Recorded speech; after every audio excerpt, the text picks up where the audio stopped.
एक ऊंट को रेगिस्तान का जहाज क्यों कहा जाता है? उस पक्षियों की तरह क्यों नहीं उड़ सकती?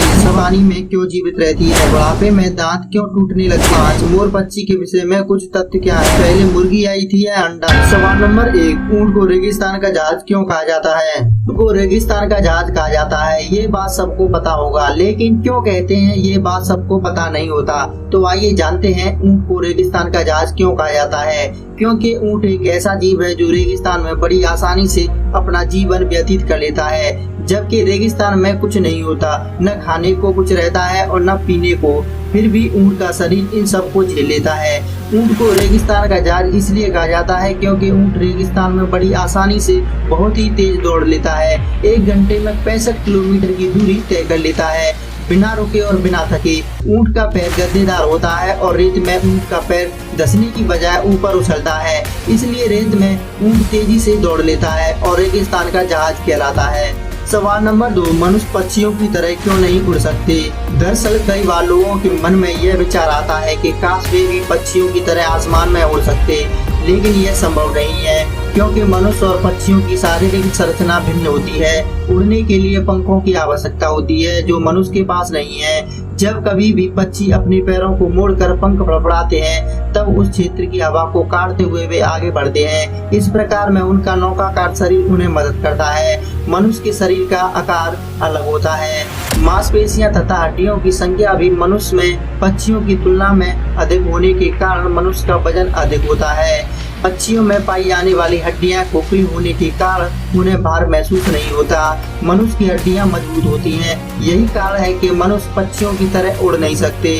सवाल नंबर 3, मछली पानी में क्यों जीवित रहती है? आपको बता दें कि मछली एक ऐसा अद्भुत जीव है जो जल में रहते हुए भी कभी पानी नहीं पीती है। जल की रानी कही जाने वाली मछली को जैसे ही पानी से बाहर निकाला जाता है वह झटपटाने लगती है और कुछ ही समय में मर जाती है। मछली की शारीरिक संरचना उसे जल में रहने योग्य बनाती है। हम जिस तरह वायुमंडल ऑक्सीजन को श्वसन क्रिया में ग्रहण करते हैं तथा कार्बन डाइऑक्साइड बाहर छोड़ते हैं, उसी तरह मछली भी जल में उपस्थित ऑक्सीजन को श्वसन क्रिया में अंदर लेती है तथा कार्बन डाइऑक्साइड बाहर छोड़ती है। मछली गलफड़ों के माध्यम से श्वसन क्रिया करती है। उसके गलफड़े पानी से ऑक्सीजन को अवशोषित कर लेते हैं, लेकिन मुक्त वातावरण से ऑक्सीजन अवशोषित नहीं कर पाते। यही कारण है कि पानी से बाहर निकलते ही ऑक्सीजन न मिल पाने के कारण मछली मर जाती है। सवाल नंबर 4, बुढ़ापे में दांत क्यों टूटने लगते हैं? दरअसल दांत केवल मनुष्य की सुंदरता ही नहीं, ये शरीर के लिए आवश्यक है। बचपन में दूध के दांत आते हैं, उम्र बढ़ने के बाद दूध के दांत गिर जाते हैं और पक्के दांत आ जाते हैं। बुढ़ापा आने पर धीरे धीरे दांत टूटने लगते हैं। उम्र बढ़ने के साथ हमारे मसूड़े कमजोर हो जाते हैं, जिसके कारण दांत टूटने लगते हैं।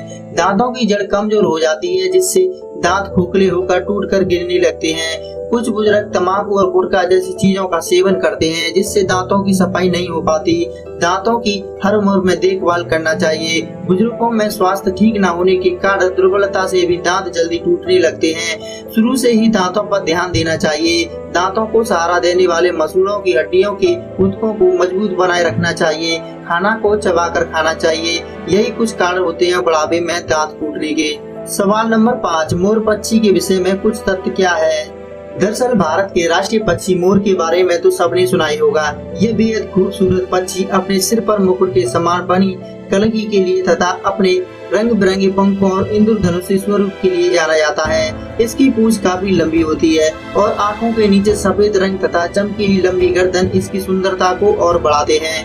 ये बारिश के मौसम में अपने पंखों को फैलाकर नेतृत्व करते हैं और अपने इस सुंदर रूप से न जाने कितने लोगों को मंत्र मुक्त कर देते हैं। मोर के इन्हीं गुणों के कारण भारत सरकार ने 26 जनवरी 1963 को इसे राष्ट्रीय पक्षी घोषित किया।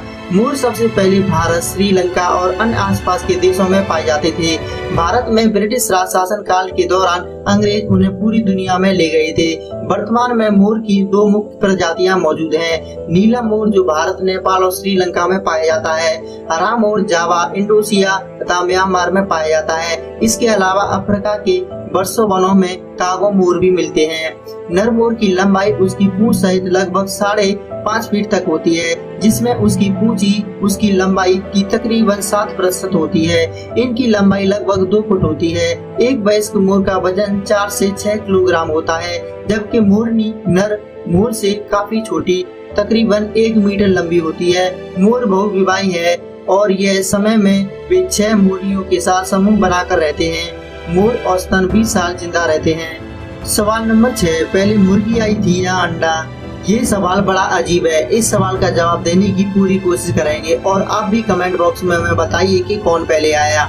दरअसल पहले अंडा आया या मुर्गी, यह प्रश्न हजारों वर्षों से लोगों को परेशान करता आया है, लेकिन अब वैज्ञानिकों ने इस प्रश्न का जवाब ढूंढ निकालने का दावा किया है। सेल्विड और वारविक विश्वविद्यालय के वैज्ञानिकों के एक दल ने दावा किया है कि धरती पर अंडे से पहले मुर्गी का जन्म हुआ था। वैज्ञानिकों ने पाया है कि ओवोक्लाइडिन नाम का ये प्रोटीन अंडे के खोल के निर्माण में बहुत महत्वपूर्ण होता है। उन्होंने बताया है कि यह प्रोटीन मुर्गी के अंडाशय से पैदा होता है, इसलिए पहले अंडा आया या मुर्गी, अब यह पहली सुलझ गई है। वैज्ञानिकों ने कहा है कि पहले मुर्गी आई और इसके बाद अंडा पैदा हुआ। डेली एक्सप्रेस के मुताबिक रिपोर्ट में यह नहीं बताया गया कि प्रोटीन पैदा करने वाली मुर्गियां पहले कैसे आई। इस दल ने अंडे के खोल को देखने के लिए आधुनिक कंप्यूटर हैकर का इस्तेमाल किया। इस शोध से जुड़े प्रमुख वैज्ञानिक डॉक्टर कॉलिन फीमेल ने कहा कि लंबे समय से यह संदेह बना हुआ था कि अंडा पहले आया, लेकिन अब उनके पास वैज्ञानिक सबूत है जो हमें यह बताता है कि मुर्गी। दोस्तों, उम्मीद करता हूँ आज की इस वीडियो में बताए गए सभी सवालों के जवाब आपको जरूर पसंद आए होंगे। अगर आपको ये वीडियो पसंद है तो वीडियो को लाइक करना, शेयर करना।